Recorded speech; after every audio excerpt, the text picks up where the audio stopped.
Two young fathers are shot to death outside an iconic Utah restaurant. I said, your dad has been hurt really bad. The grief was disorienting for those left behind, until one choice changed everything.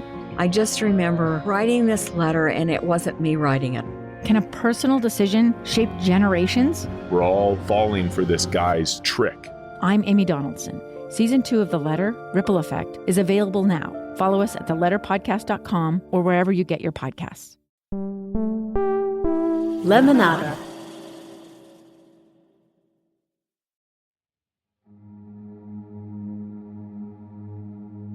Driving rain has a beauty of shape and movement. But there is a kind of rain without beauty, when air and ground are sodden. Sullen black rain that invades body and soul alike. Then the desolation of these empty stretches strikes at one's heart. The mountain becomes a monstrous place. Nan Shepherd, The Living Mountain. Autumn arrived in Aotearoa carrying a gift of rain. And when it rains in New Zealand, it rains. Drought-busting storms descended on Taiwaiponamu, the South Island of New Zealand, at the beginning of March 2008. Oh, it rained, and it rained, and it was very wet.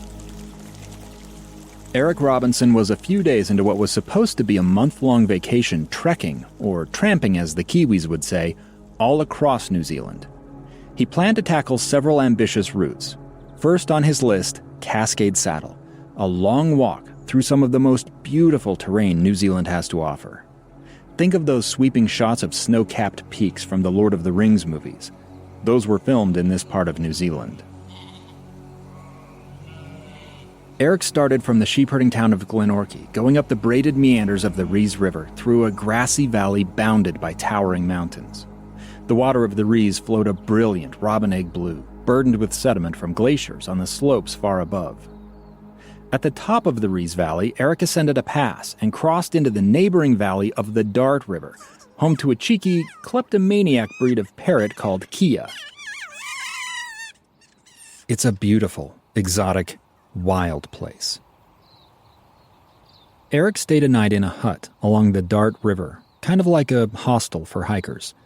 The following morning, he struck out for the Cascade Saddle, a steep, exposed stretch between the head of the Dart and Matukituki River valleys. This section becomes dangerous when it rains because the slopes on the Matukituki side are covered with grasses that become slick when wet. Multiple people have died while attempting to cross Cascade Saddle. Eric didn't mind a little bad weather. He had a saying. There's no such thing as bad weather, just a poor choice of clothing. That's the voice of Eric's wife, Marilyn Koolstra. Eric and Marilyn lived in Australia, in the suburbs of Melbourne. Eric was a few weeks shy of his 61st birthday, and he had just retired. That desire to retire at 60, I always thought was too early, but to achieve the walks and the places that he wanted to go, that was necessary. With his newfound free time, Eric pursued his one aspiration, to walk the world's greatest trails. And his mantra was, I'm going to do as many walks as I can for as long as I can carry a backpack. Eric's got this list of places he wants to go. You probably don't even know half of all the places in his mind, that he's going to walk before he Oh, there's a can't book carry out the back I could check. It's 1,000 places to see and do before you die.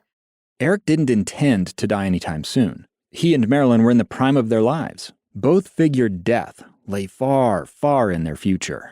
Yeah, we did expect to spend a long retirement together traveling and doing things. Marilyn, at age 55, wasn't yet ready to retire. She had a job she loved. It made it difficult for her to get away with Eric for the long walks he wanted to take.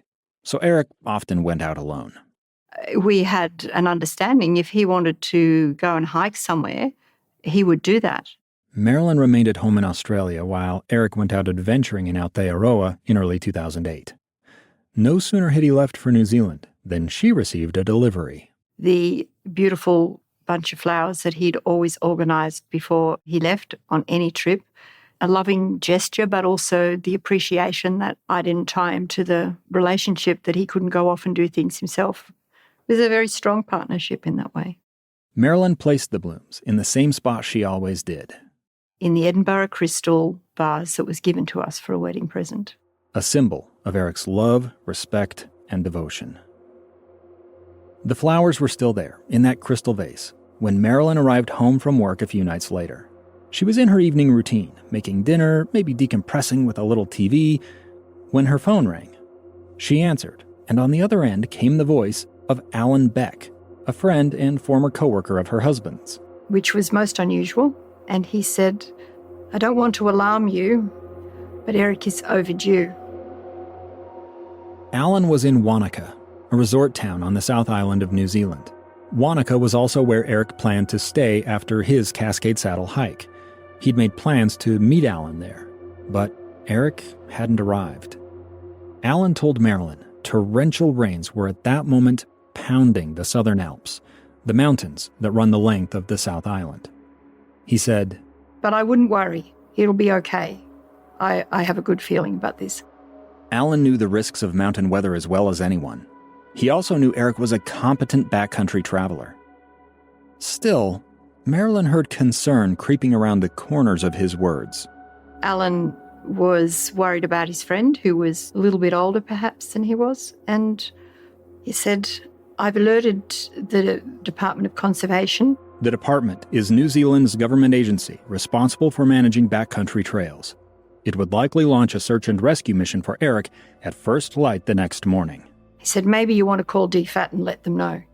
DFAT is Australia's Department of Foreign Affairs. It's equivalent to the US State Department.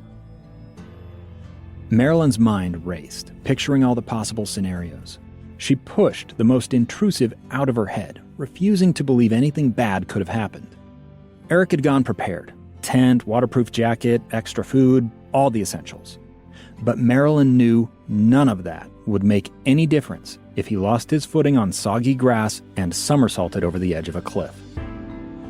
She hung up and glanced across the room at the flowers in the crystal vase, pausing to wonder if they might be the last she would ever receive from the man she considered her soulmate, Eric Robinson. Then, Marilyn picked up the telephone again, dialed DFAT, and reported her husband missing.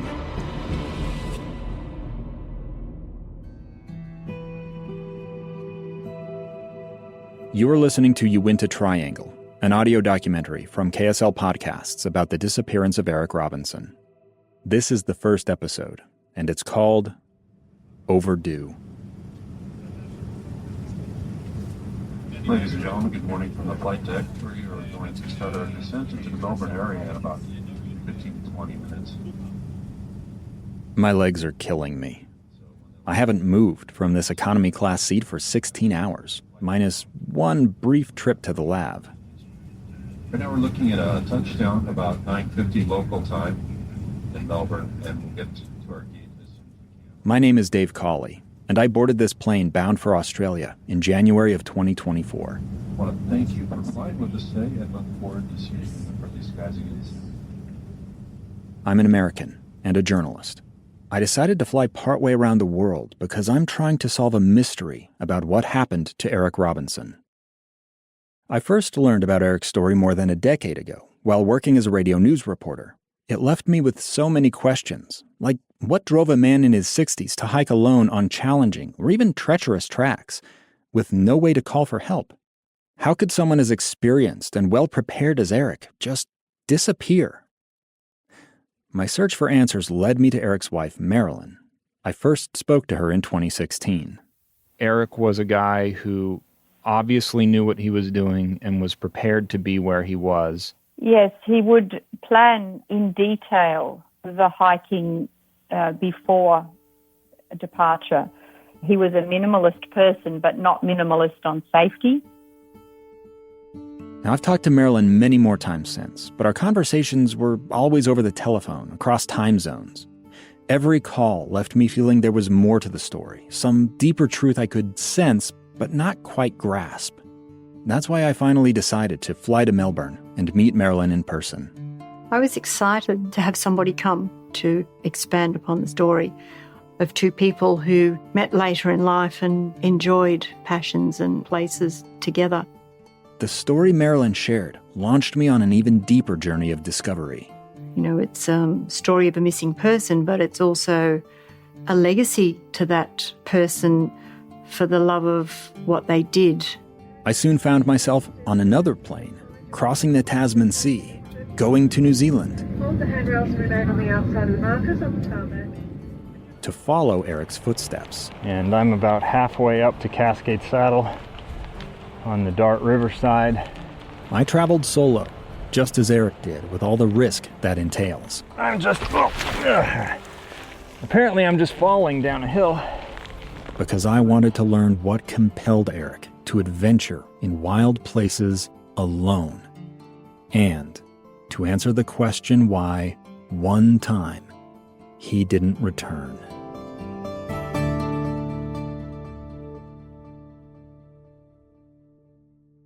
My life seems to straddle two extremes. Am I in the office or in the mountains? I might need a sun hoodie one day and a sports coat the next. No, I'm not overly trendy, but I do want to wear stuff that's good quality and ethically produced. I recently placed an order with Quince because their summer lineup has that good balance of luxury appearance and feel without the markup of other brands.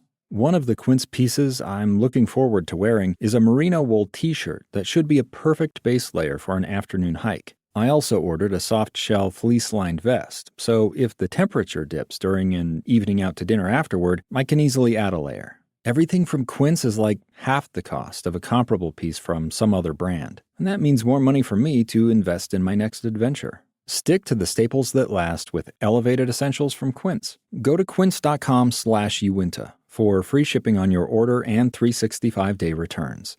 That's QUINCE.com/Uinta to get free shipping and 365-day returns. Quince.com/Uinta.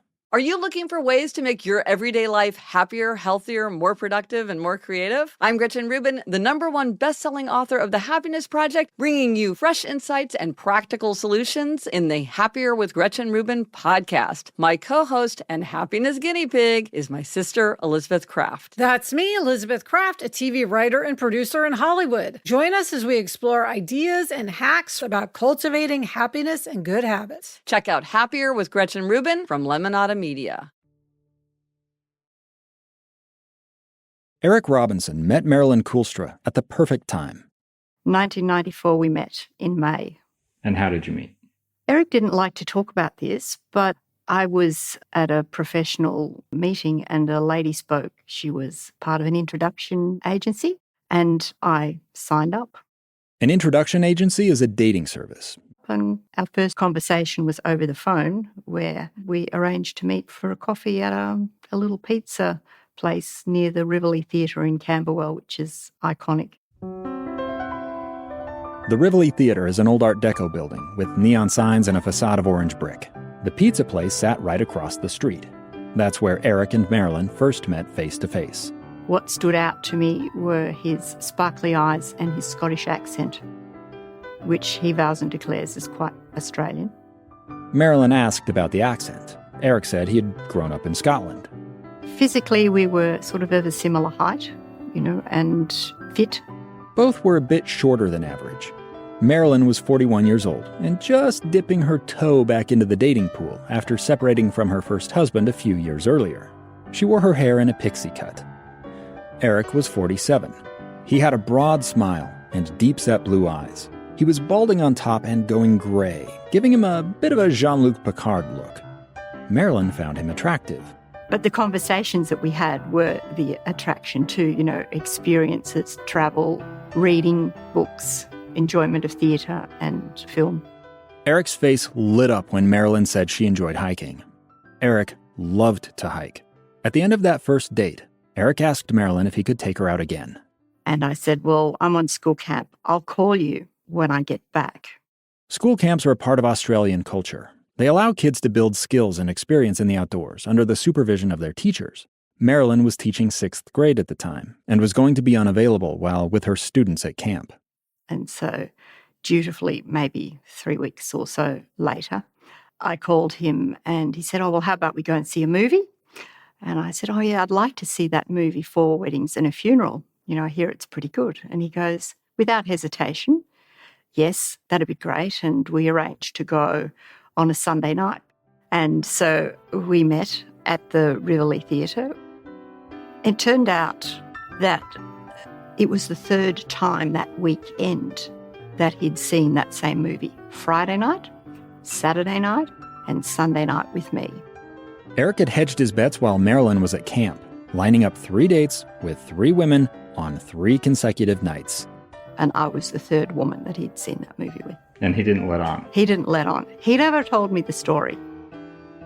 Marilyn only learned of this later from some of Eric's friends. But whoever those other 2 women were, they didn't leave a lasting impression on Eric. Marilyn did.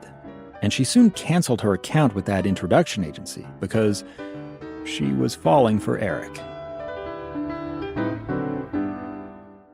Starting a romantic relationship in your mid-40s can feel a lot different from falling in love in your early 20s.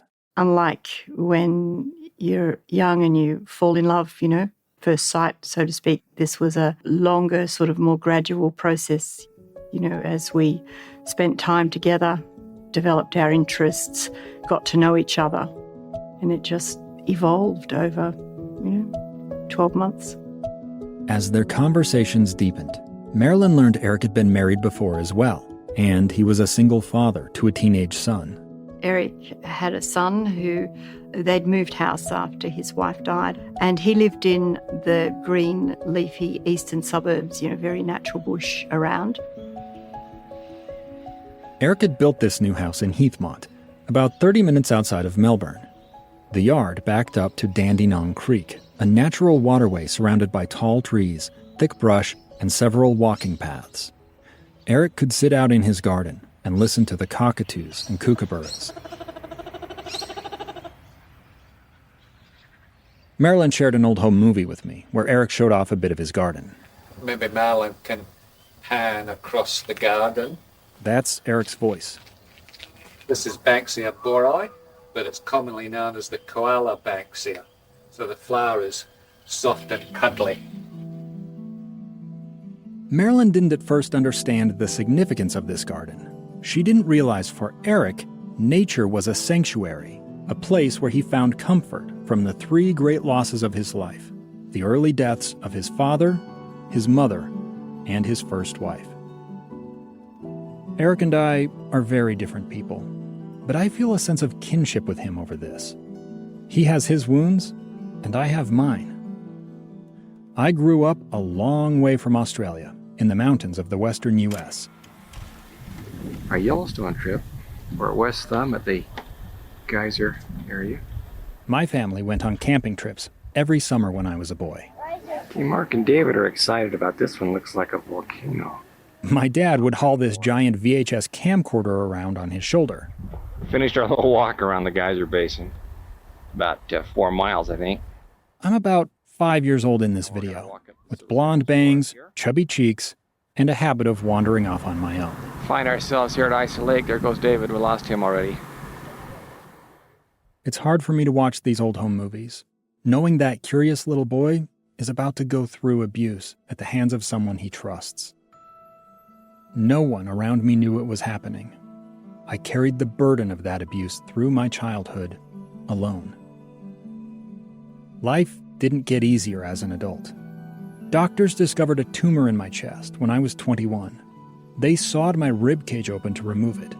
I felt physically and psychologically shattered. At some point during this dark stretch, I thought back to how I'd loved hiking as a kid. I hadn't been out in years, so I bought some boots and a backpack and started exploring. I went to the mountains or the desert, often alone. Soon, I learned a wild river and the song of a canyon wren helped calm the chaos in my head.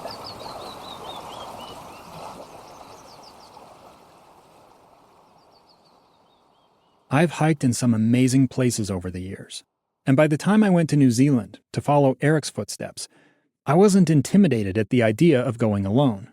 But it turns out the Southern Alps of New Zealand are quite different from my home turf in the Rocky Mountains of North America.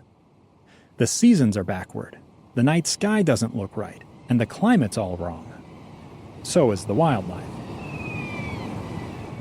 You might be able to hear some squawking. I'm pretty sure that's Kia. Birds notorious for their inquisitiveness and also willingness to destroy tents, to steal gear, and generally harass hikers. The way to Cascade Saddle is well marked, but I did lose the trail a time or two and had to rely on my skills and experience to get back on track. Man, that's like vertical. All right, hands engaged. There's the track, look at that. Ugh, where did I miss it? Well, I found it in any case. Problem solving is part of what I enjoy about hiking. Some problems, though, are worse than others. A couple hours into my hike, I looked down at my phone and saw a notification. The phone had dialed emergency services using satellite because I had supposedly pressed and held the power and side buttons together for like 5 seconds, whatever that setting is. It seemed I had made a butt dial to space, calling for a rescue I didn't need. I couldn't see any way to cancel it. So that's frustrating, and hopefully there's no big search and rescue happening because, again, I am fine. It was the middle of the night back home in the U.S. I wondered if my emergency contacts were waking to pings on their phones, telling them I was in trouble. I don't like this feeling of anxiety over whether or not somebody at home is worried about my welfare. Worse yet, I realized Marilyn might be receiving a phone call, telling her I needed rescue from the same place as Eric. I felt terrible at the thought of putting her through that. When I first sat down to interview Marilyn for this story, she held her hand out to show me it was trembling. Look, see? Yeah. So, deep breaths. I understood why she felt nervous. We were about to relive the worst moments of her life. But you might have noticed by now, Marilyn has an almost British stoicism about her. Yeah. Gosh. Right. She keeps her emotions in check. I needed to pierce that shell. We recorded hours of interviews and have spent many more hours in unrecorded conversation about some very personal stuff.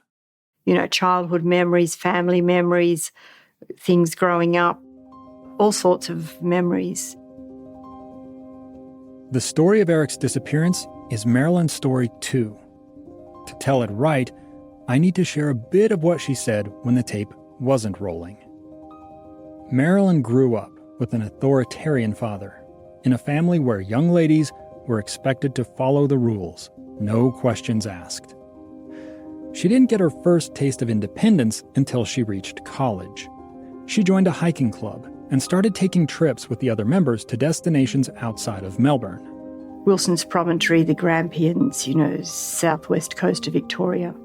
Don't worry if you're not familiar with this geography, or any of the other places we will visit throughout the story. What matters is how it made Marilyn feel. She loved visiting new places, but those opportunities dwindled when she married a man who had no interest in hiking. They soon had a couple kids, a son, Marty, and a daughter, Rachel. The demands of motherhood and the disapproval of her husband stifled the sprouting seeds of Marilyn's independence. Her only real outlet during this period was her job. She worked as a primary school teacher, specializing in literacy. But even that career was derailed after only a few years. Marilyn lost a pregnancy at full term. That loss devastated her. She was consumed by grief, unable to work. As a result, she became entirely dependent on her husband. They had 2 more kids in the years that followed, Jonathan and David, making a total of 4. Marilyn believed she had done everything she was supposed to, but fractures were forming in her marriage. Her husband started drinking more and staying out late. She told me one time he came home drunk after the children's bedtime. He wanted to wake them. She tried to stop him. The next day, a purple bruise showed around one of her eyes. Marilyn's husband soon told her he was leaving for another woman. They separated in 1990. After 2 decades with a patriarchal spouse, Marilyn suddenly had her independence restored. It was a struggle. There were 4 children, aged from 8 to 18, in various stages of education. There were severe financial restrictions. We had to sell the family home. I was renting for a while. She went back to work, resuming her teaching career. The kids pitched in too, taking turns preparing meals. No matter what was happening, every night we sat down for dinner and we had dinner together. It wasn't an easy time, but it was a time that gave all of us different strengths whilst being very emotional and challenging. Eric was also going through a difficult period at this same time, following the death of his first wife.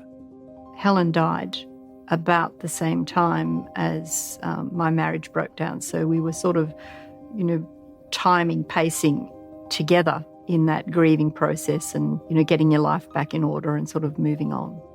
By the time Marilyn met Eric, she had resolved to never become so dependent on another man.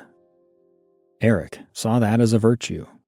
He enjoyed and he loved the fact that I was independent and not just in a relationship for support or, financial support. Eric and Marilyn were opposites in many ways, but they complemented each other where it mattered most. He was rapt that I loved walking. But she didn't yet comprehend just how deep Eric's passion for hiking went. So let's talk about how that passion came to be and those 3 wounds that shaped it. Eric's roots trace back to the UK. His father, Victor, was English and served as a private in the Royal Army during the Second World War. Here is something of the gigantic naval armada assembled to transport the Allied armies across the English Channel.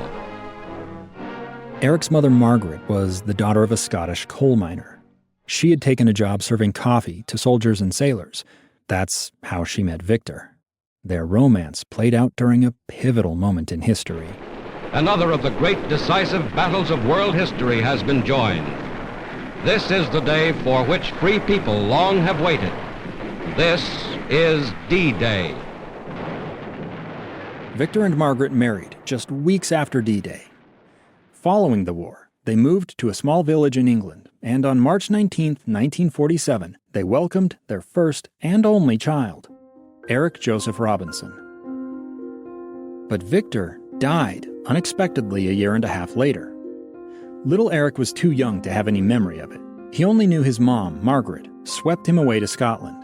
She cut Eric off from his father's side of the family, never telling him why. So although Eric was born English, he grew up a Scotsman in a little village called Glencraig. His grandfather owned a few of the houses and he would go with his grandfather to collect the rent and, it was not a very wealthy existence.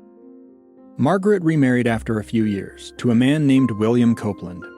And it was not a happy one. It was alcoholism and family violence. Eric's stepfather worked in the nearby coal mines until that industry collapsed in the late 50s. But opportunity was calling from the far side of the world. Australia's government was begging British citizens to resettle there to build up the Australian workforce. So in February of 1963, William, Margaret, and 15-year-old Eric boarded a plane bound for Melbourne. British emigres were promised work and affordable housing in Australia. All they had to pay was a £10 processing fee. And they emigrated as what we call in Australia £10 POMs. POM is Australian slang for a British person. So they were offered assisted passage to Australia to join the growing needed workforce here, as skilled professionals. Soon after arriving, William signed Eric up for an internship with a manufacturing company. Then, William walked out on Margaret, leaving her destitute. Eric hated him for it. And I think probably because of watching his mum and the challenges that she had faced, he was a very strong advocate for women's equal rights, independence, respect. The apprenticeship taught Eric valuable skills. He trained to be a fitter and turner. That's a technical trade skill, a kind of mechanical engineering. Eric wasn't content to just work and survive, though. He was a young man eager to explore the world around him and inspired by cultural influences like the songs of the Beach Boys.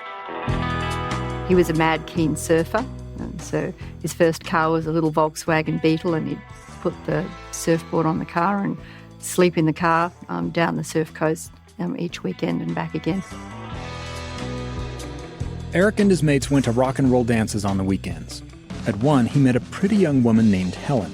She, too, had immigrated to Australia as a child, but her parents were refugees, survivors of Nazi oppression in Poland. Eric and Helen shared strong anti-war convictions. The Vietnam War was raging, and many young men in Australia were being drafted. Eric's number was never called, but he helped at least one friend evade the draft. So he was an anti-conscription campaigner, protester, a hider of people who would not join up. Eric and Helen dated for 3 years, then married in August of 1969. The wedding had an unintended consequence. It isolated Eric's mom, Margaret. She lived alone, with no other family in Australia, and soon decided to move back to Scotland. Eric escorted her to the dock on the day she left, waving as she boarded an ocean liner, not realizing it would be the last time he ever saw his mom.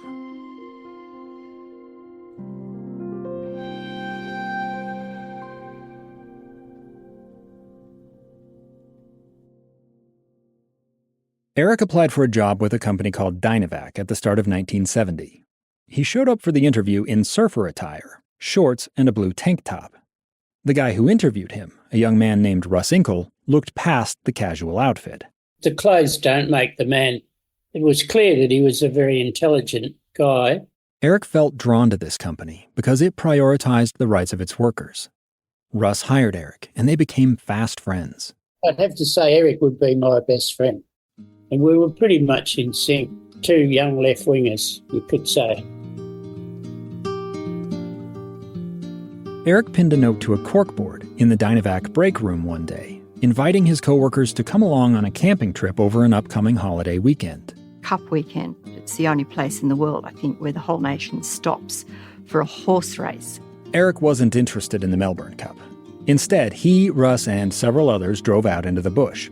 They spent time around a campfire, talking, relaxing, and enjoying nature. And Cup weekend camps became an annual tradition for Eric and his friends. They had trips across Australia, through the Simpson and the Tanami deserts up into central Australia, all kinds of off-road experiences. Another of Eric's work friends was a guy named John Sidwell. John and his wife Jeanette joined Eric on several of these off-roading adventures. Oh, look, he loved his bush, yes. And he loved getting out into the bush and wasn't afraid to be out on his own. He was a good bloke, although he still always thought of himself as a Scotsman. These camping trips left a deep impression on Eric.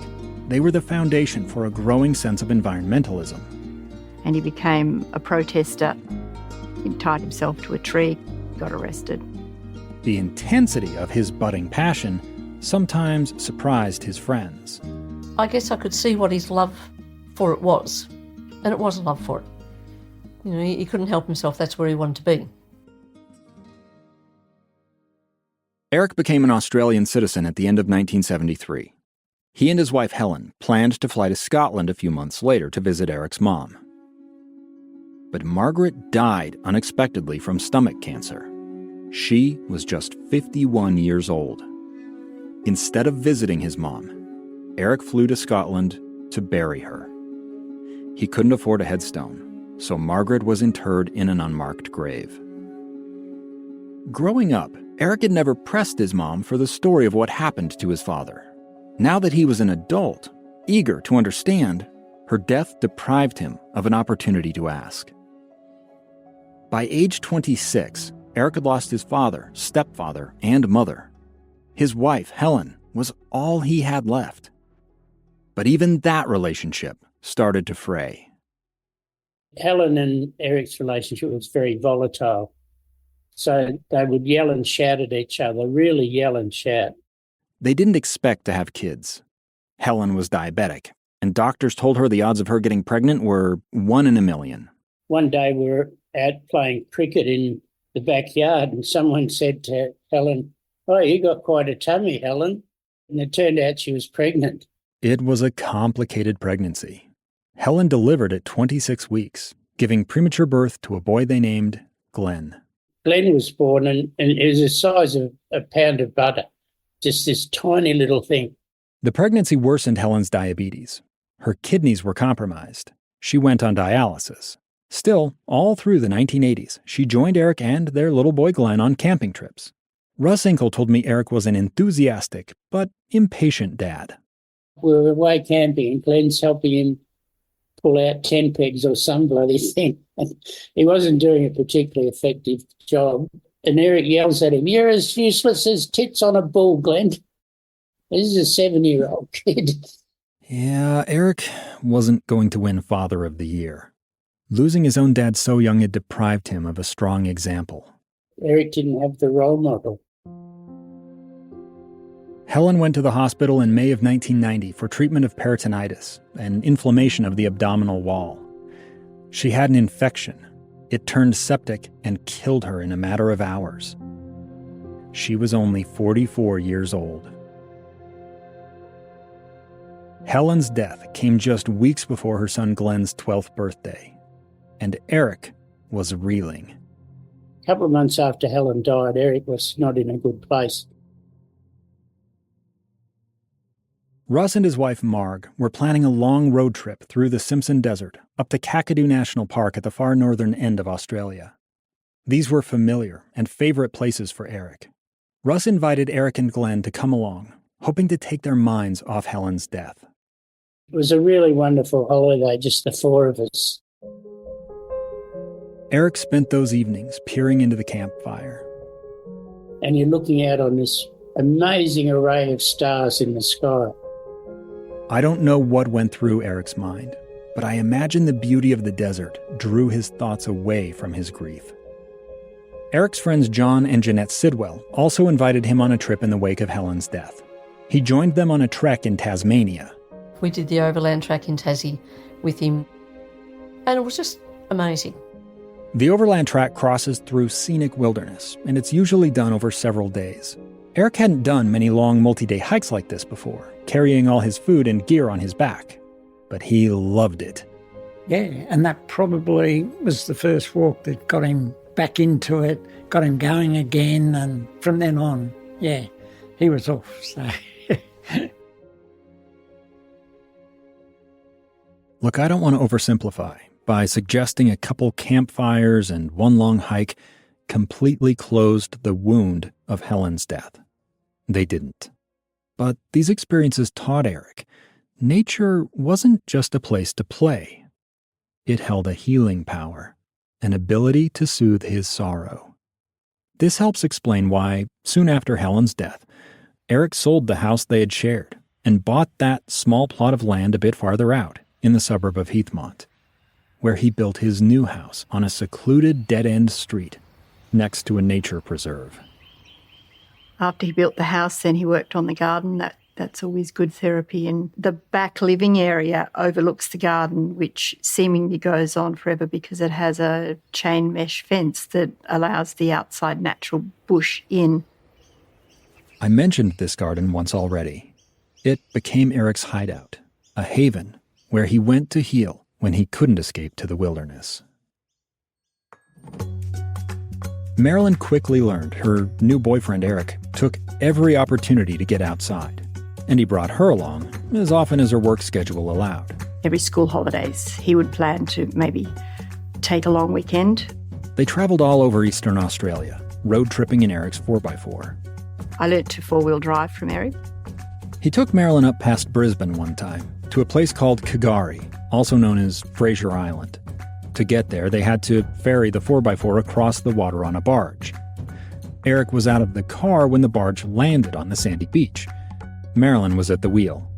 He had taught her to keep momentum when driving on sand, so she floored it. I drove off and left him there. I was most indignant about that. You shouldn't have taught her to drive. Marilyn knew how to take Eric's sarcasm and dish it right back. We did bring a change of clothes just in case we got wet, didn't we, Robinson? Yeah. I forgot to bring yours. I brought my own. Oh, right, okay. I wouldn't rely on you for my change of clothes. They were well matched in this way. Now, if you want to say something, Eric, shout. Shout! Sorry, I laughed. Eric and Marilyn hiked all over New Zealand together. We walked the Heaphy Track and the Wangapeka, and it's a beautiful country. And Eric even took Marilyn and a couple of her kids to Tasmania, one of the places he had confronted his grief after his first wife Helen's death. He led Marilyn up a ridge. Eric said to me, "Come and look at this. This is magnificent." So I traipsed up behind, and across the valley below were many, many lakes. It was called the 1,000 Lakes. And I said, rather glibly, flippantly, "Oh, look at all the puddles." And he was, "They're not puddles, they're lakes." And we just laugh, laugh, laugh. And then forever after, I've been stuck with the nickname Puddles. The pet name was a sure indication Eric was in love. I'd never had a nickname. Eric gave her a different nickname in private, Hen, a Scottish term of endearment. He used it whenever he most wanted to show his affection. "Good morning, Hen. You can do it, Hen." It was a development of respect and understanding and shared interests and the time spent together. They daydreamed of the future they might share, growing old together, traveling the world, hiking side by side. That love of walking, I think, really drew us into a lot of activities together. Eric introduced Marilyn to his friends, who went months thinking her name was Marlin, like the fish, because of how Eric's Scottish accent squashed the middle syllable in Marilyn. His best friend, Russ Inkle, told me Marilyn changed Eric for the better. He seemed happier with her than he had ever been. Eric's closest friendships were all born at work, at that company Dynavac I mentioned earlier. So it hurt Eric when he lost that job in the late 90s. His original workplace was sold and everybody moved on. Eric bounced around for a bit, eventually landing at a factory that packaged toilet paper for the Aussie brand Sorbent. Not the most glamorous gig, but an important one, because it's where Eric made a critical new connection.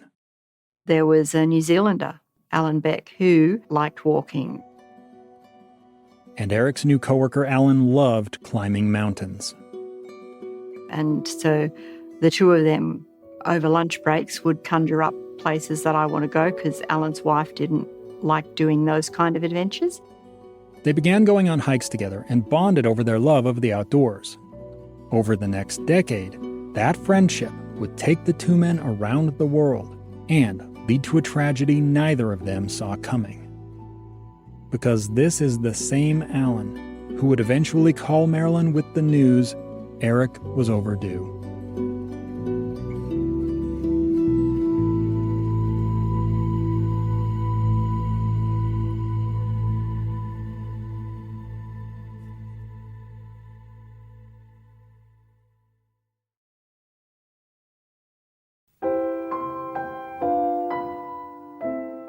The Historical Society in Heathmont, where Eric Robinson lived, profiled 200 of the suburb's residents in the year 2000. Eric contributed a brief autobiography. He introduced himself and his son, Glenn. One of the reasons we chose to live here is the diversity of flora and fauna in the area, Eric wrote. Our garden is planted out with Australian natives. You've already heard him showing off the garden in this home video recorded by Marilyn. Grevilleas are still flowering, as you can see. This one's just about ready to break out. The strategy is to have shrubs and trees flowering, as well as seeding all through the year to encourage birds, Eric wrote. Eastern spinebill in the Grevillea. Just here.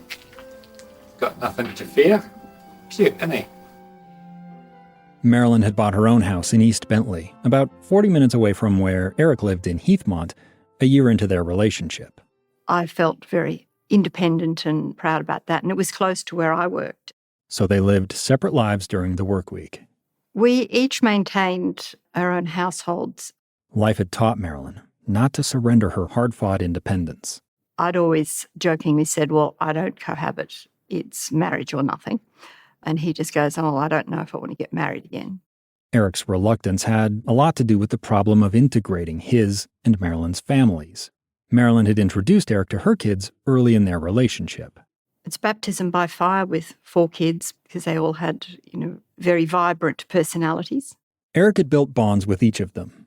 Marilyn had likewise tried to connect with Eric's son, Glenn, but with very little success. I have one of Eric's home videos from 2002, 8 years into his relationship with Marilyn. It shows them at Eric's house, celebrating Glenn's 24th birthday. Happy birthday to you. Happy birthday to you. Happy birthday, dear Glenn. Happy birthday to you. Hey! Hip hip. Hey! Hip hip. Hey! Hip hip. Hey! It's Glenn cutting the birthday cake. Glenn still lived at home with Eric, and the two of them didn't always get along. Eric disliked his son's friends and suspected Glenn was using drugs. Marilyn wasn't willing to move in with Eric so long as Glenn lived there, and Eric wasn't going to move in with Marilyn because that would require kicking his son to the street. They were at an impasse. This same home movie includes another bit where Eric and Marilyn traveled to Yarra Ranges National Park with some friends. And we're doing a rainforest walk at Warburton. So now you can say something. Hi, Janie. Hi, Janie. Happy birthday. Janie was Eric's aunt, his mom's sister-in-law. Janie lived in England and was about to turn 70. Eric devised a plan to surprise her. He told Janie he was going to visit Scotland to go trekking in the Cairngorms, the highest mountains in the Scottish Highlands. Catching the ferns on the tree, I've got Marilyn. the ferns on the tree, Eric. Don't get that in Scotland. In reality, he was going to drop in on Janie unannounced to wish her happy birthday and give her a copy of this video. Here we are at the top of Mount Donabuang, and just like I said to you during the week, we've had our first fall of snow. This is the lowest area in Victoria that you'll find snow, and it's just little smatterings across the ground. Australia's mountains just don't rise that high. Donabuang tops out at 1,245 meters above sea level, or 4,100 feet.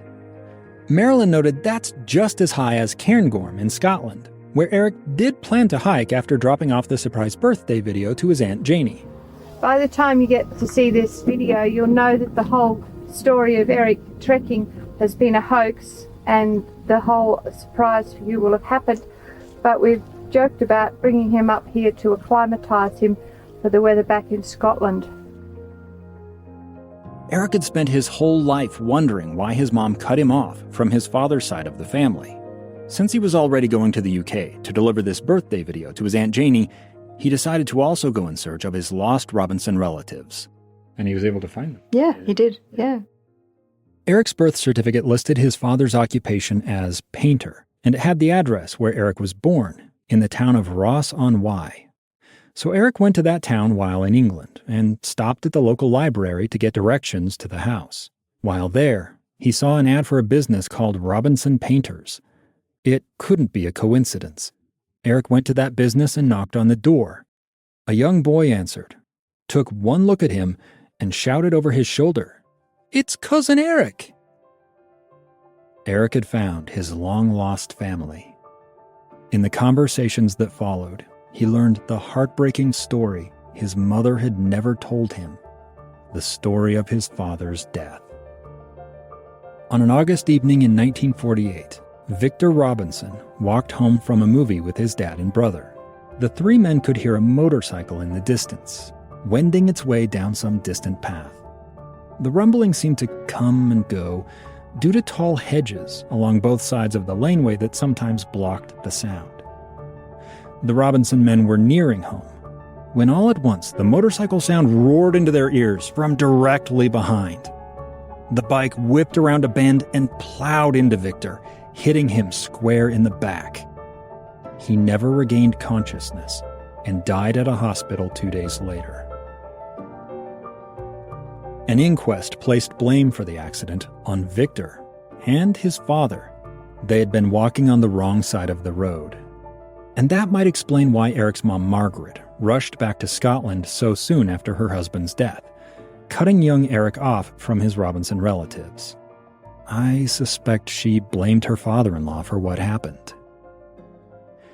Eric returned to Australia with a newfound respect for the transience of life. It could end at any moment, so don't waste a single day.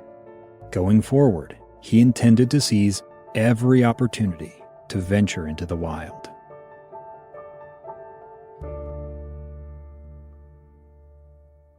Eric yearned to travel the world with Marilyn, taking on longer and more challenging treks in exotic locales.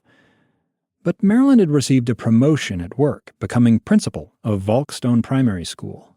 And I was not able, nor willing, to take time out of work.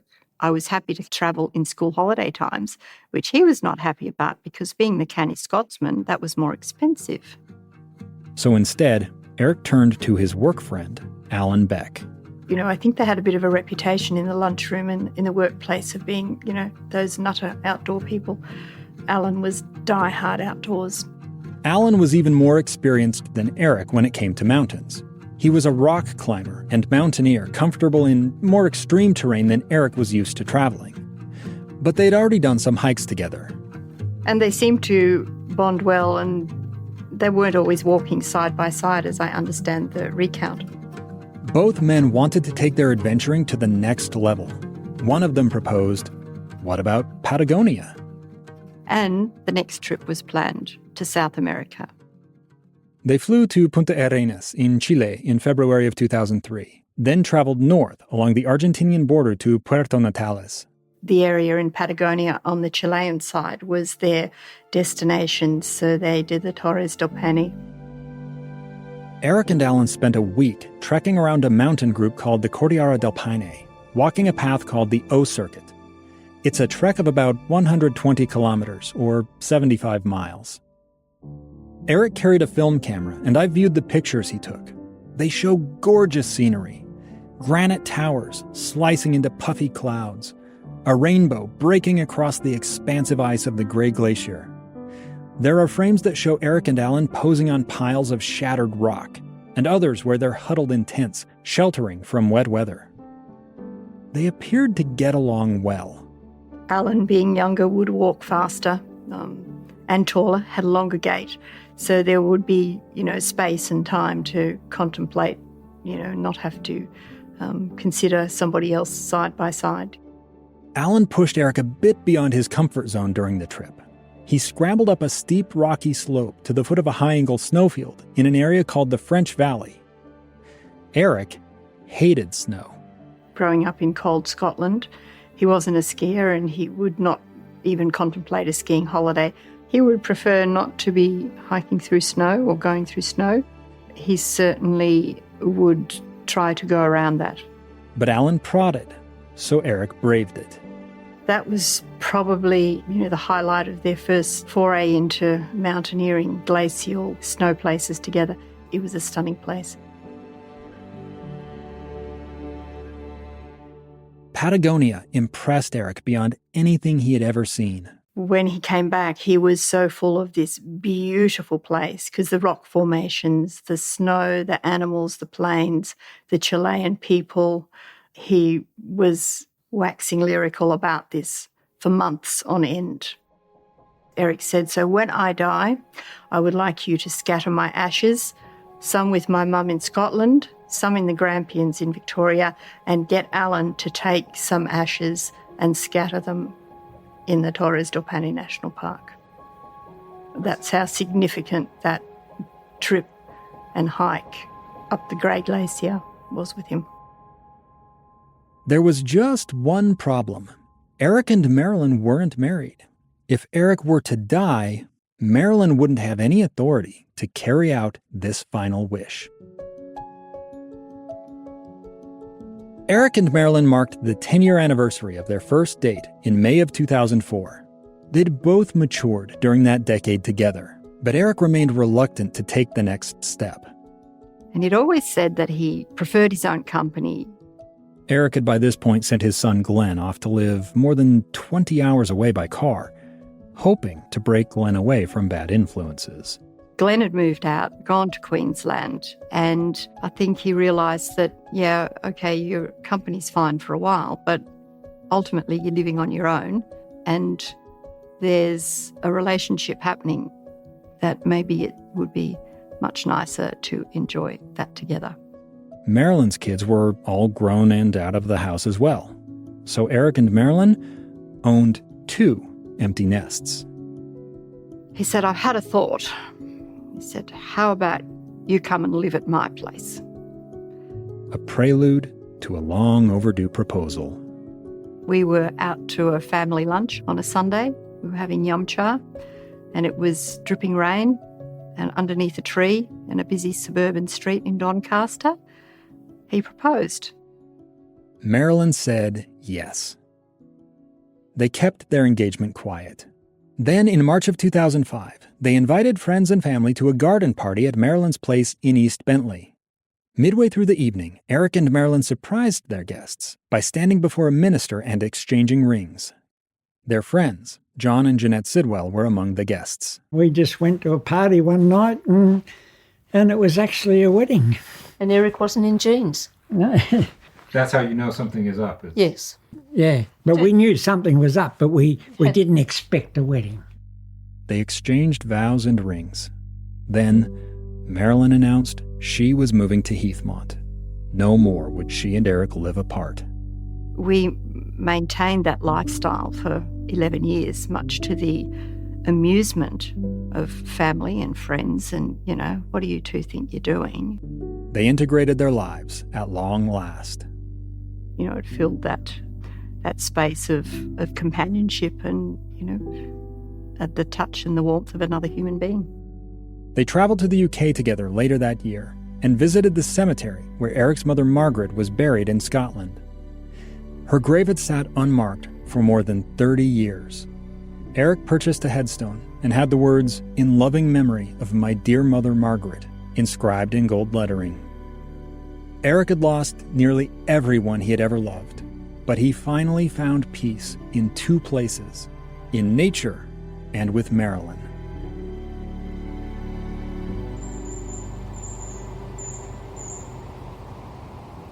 We started our story with Marilyn, learning Eric was overdue on the Cascade Saddle.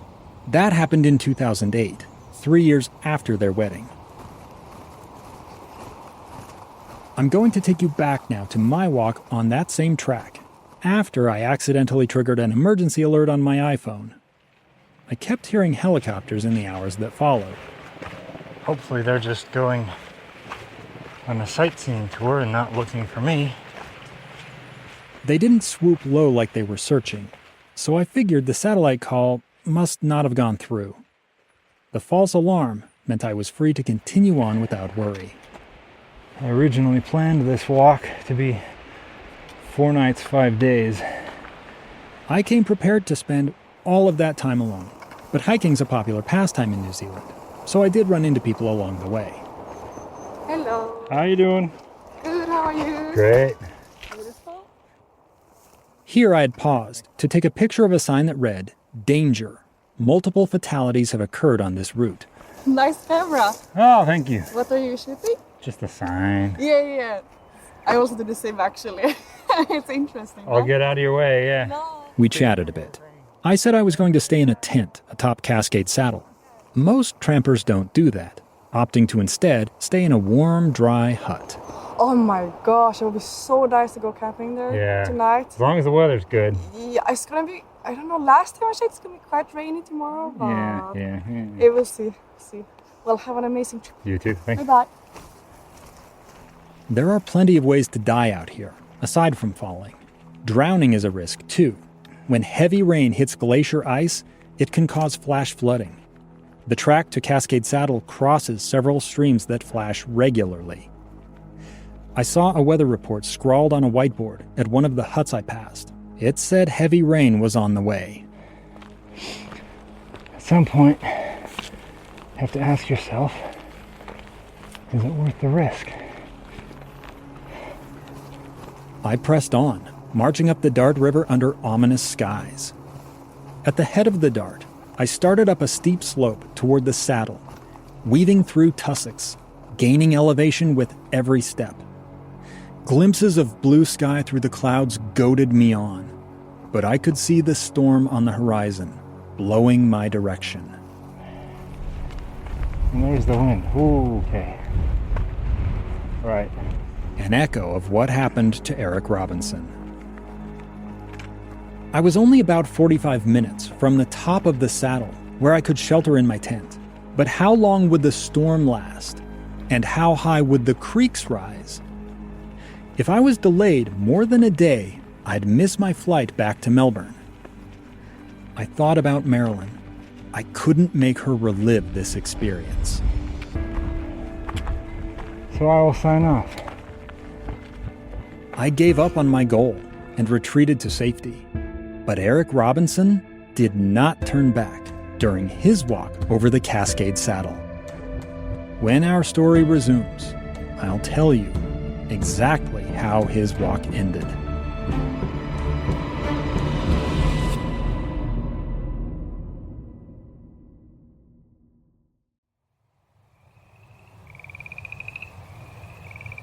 Uinta Triangle includes immersive field recordings made in real outdoor locations. For the best listening experience, please consider using a good pair of stereo headphones. And if you'd like to build a better picture of the places we visit, you can find maps, photos, and video at uintatriangle.com. That's Uinta, spelled U-I-N-T-A, triangle.com. Find us on social media using @UintaTriangle. Bringing you this story has been an effort years in the making. To support this kind of work, please follow the show and share it with your friends. You can also help us by subscribing to Lemonada Premium, right in your podcast player. It gets you access to exclusive bonus episodes. Here's producer Andrea Smartin with a peek at the latest bonus. In this podcast, Dave Cawley captures recordings of sliding rocks on Talus slopes, flooded trails, and hidden wildlife, from the southern island of New Zealand to the Uinta crest of the Mountain West. Check out bonus episode 1 to find out the lengths a podcast producer will go so you can experience the wild and beautiful places where our story unfolds. Uinta Triangle is researched and written by me, Dave Cawley. Andrea Smartin is lead producer and sound designer, with contributing producers Ben Kubrick and Jenny Ament. Our main score and original music are by Allison Leighton Brown. Uinta Triangle is a production of KSL Podcasts and Lemonada Media. My personal thanks to the following past and present members of the KSL Podcasts team: Aaron Mason, Amy Donaldson, Felix Bennell, Josh Tilton, Nina Ernest, and Ryan Meeks. Lemonada executive producers are Jessica Cordova-Kramer and Stephanie Whittleswax. And for KSL Podcasts, our executive producer is Cheryl Worsley. Finally, from me to you, please remember, wherever your life's trail takes you, none of us ever truly walk alone.